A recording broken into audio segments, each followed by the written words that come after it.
All right, what's going on, guys? Danny Matei here with Caffeine and Cash Practices, back again, talking all things cash practices on the business side, how to improve them and make you a winner in the cash practice world, all right? Here's what we're going over today. The biggest thing that I think you can do in your business to improve your numbers is charge what you're worth, all right? So we're gonna talk about that today, what that means, and I'm gonna give you an idea of what we see with price raises, which I've talked about previously, how to raise your prices, but I wanna give you a better idea of why it's so important and what things this leads to if you're really looking at building a legitimate cash practice that you can scale past yourself, which is not necessarily the goal for everybody, but I do think that it is a good idea for most people. And we can do a separate video on that, but when I look at an individual cash practice owner, it's a better exchange for a lot of people than just being a staff clinician and getting loaded up with a bunch of patients and just getting burnt out and wanting to leave the profession.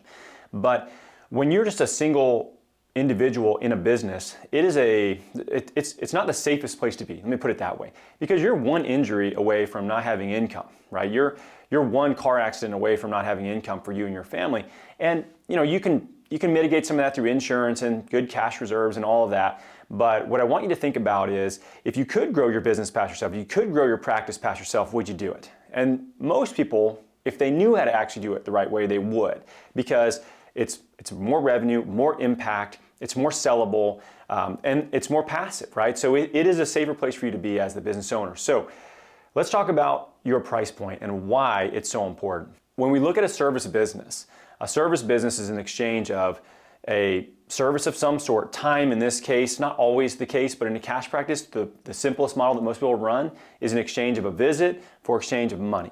So when we look at that, your time is tied to the exchange of money. And it is, it's one of the oldest business models that there is, right? In many different ways, we exchange, you do this task for this, or this amount of time for this. And it's very similar to the way that attorneys practice, that CPAs practice, engineers. It's a billable time. Consultants do the same thing. So when we look at this billable rate, right, of what you're charging, what we see is most people in a cash practice world are gonna buy us somewhere between $120 and $150 per visit. And a lot of that has to do with conversations that I've had with people that are picking these price points. It's based on what insurance is kind of reimbursing for evaluations or reevaluations. So let's call $120 what we're talking about, because that's pretty close to what you're looking at from a Medicare standpoint.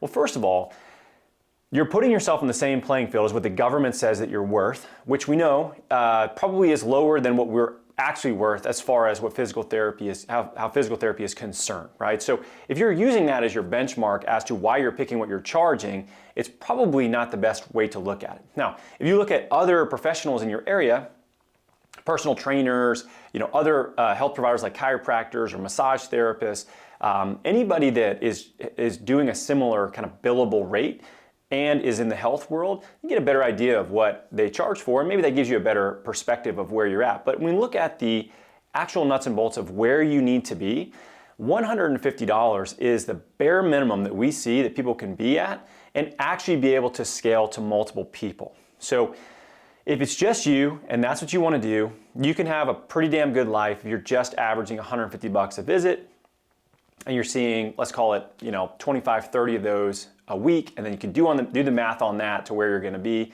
which in most cases is quite a bit better than a staff clinician role is going to compensate you for. It's got a lot more work associated with it and more risk, right? So when we look at where your price point should be, it needs to really be closer to the $200 range, all right? The reason that is it allows you the profitability, the margin to be able to provide other services like administrative services, scale into a standalone facility, hire on additional staff members, and actually pay them a good salary. This allows you not to make the same mistake that high volume practices that you worked at were paying you less than what you should have made because they couldn't get their average hourly rate up to where it needed to be in order to compensate you effectively. So if you can get that up to about $200, a lot of really positive things happen. It allows you to have the profitability, again, to scale to a standalone location. So instead of you subleasing maybe out of a gym or another practitioner's office, you can now have your own space. You can outfit that the way you want. You can make that an ecosystem for your niche, for the people that you want to work with, where they know when they walk in the door they're in the right place. it allows you to hire on really talented people that don't want to start their own business, which is a lot of clinicians, by the way, but they want to work in an environment where they feel like they can use their skill set the way that it deserves, and they don't feel like they're going to get burnt out, and they can be in a more healthy work environment than what most of our peers are doing. But the other thing is, it's more profit, right? And there's safety in profit. You're also doing literally the same amount of work. So if you could do something and in that hour you could generate $150, but you could do the same exact thing and in that same amount of time generate $200, which would you choose? Most people are going to take $200 because it's $50 more, and there's no difference whatsoever in your overhead. Meaning, it's $50 of additional pure profit on top of what you were charging for $150. So to get to that point, it really comes down to the biggest thing is you understanding what you're actually worth. And this is where so many of us struggle, because the truth is, and this is what nobody tells you whenever you're trying to figure out why you're struggling with sales. And here's why. It's not a bad thing. It's the fact that you would probably do what you do for free because you enjoy the personal satisfaction of helping people get over injuries and back to the activities they love so much that you literally would do it for free if you didn't have a mortgage, you didn't have to pay your student loans, you didn't have to buy diapers, you didn't have to buy food, and you didn't have to have responsibilities in the real world that requires money and income. So you enjoying what you do so much makes you feel bad about charging people for what you do, even though they see it as so valuable that they're willing to pay you out of pocket. They're willing to come to you and want to do the work.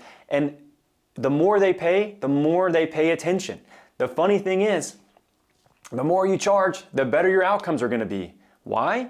Because people have more skin in the game. They're going to be more compliant, and they're going to perceive you as being even more of an expert. You do not want to play the game of chasing everybody to the bottom, the lowest price. Like, think about that, guys. Do you want to go to the lowest price option for the vehicle you have in life, which is your human body? Let me go get surgery from the cheapest surgeon. That's a terrible idea. Like, no one would want to do that. Like, let me seek out the cheapest physical therapist. No, I want the best I can find. And typically we associate that with price. So the more you charge, the more you're going to be perceived as an expert. But you got to get over the mentality and your issues with money. Just because you would do this for free doesn't mean it's not very valuable and that you shouldn't charge what you're worth. So you got to understand that first and realize that it's coming from a positive place in many ways, and that we're so fortunate that we get a chance to have a career that has so much positive personal satisfaction, but we can also line that up with income and being able to create a better life for our family because we need the money in order to do that. It's that simple. Like, money is necessary in life, and if you have more of it and you're intelligent about how you use it, your life is going to be better off. Less stress. You can have better experiences and more experiences with people that you love, and you can help them, progress to levels that maybe you haven't been able to achieve as well. So you got to charge what you're worth. You got to get over the fact that you would do it for free. It's awesome that you would. That's amazing. It's one of the reasons why people are going to want to work with you, but you got to leave that on the table and realize what you do is very valuable. If you charge more, you're going to be perceived as more of an expert, so it's actually going to help you get better outcomes. And if you get to that point where you're around $200 for what you're charging in most markets, now it may be significantly higher if you're in downtown Manhattan or San Francisco or some of these more expensive markets, but on average that's what we see. And if you can get there, then it's just a matter of scaling through space and people. You have the profit to do so. You need a bigger space and you need more talented people. You get to build your dream team of clinicians and then support folks within the business by having the profit to be able to pay them and really give them the opportunity to have an amazing life, both as a clinician, but to make what they are worth, and more so than they can even make at an in-network practice. So guys, that's it. If you aren't charging what you're worth, I recommend head to our channel, watch the How to Raise Your Prices video. There's 2 options that you can go through. That will give you a really good idea of how to get there. And remember, you're shooting for the target of $200 an hour. That's the goal. That'll put you in a place where you can build the business that you want. And even if you decide to stay small, you're gonna make a lot more money, and you can see less people potentially and make the same amount of money, which gives you more free time to enjoy other things in life besides being in the clinic. So guys, as always, thank you so much for watching. We will catch you next week.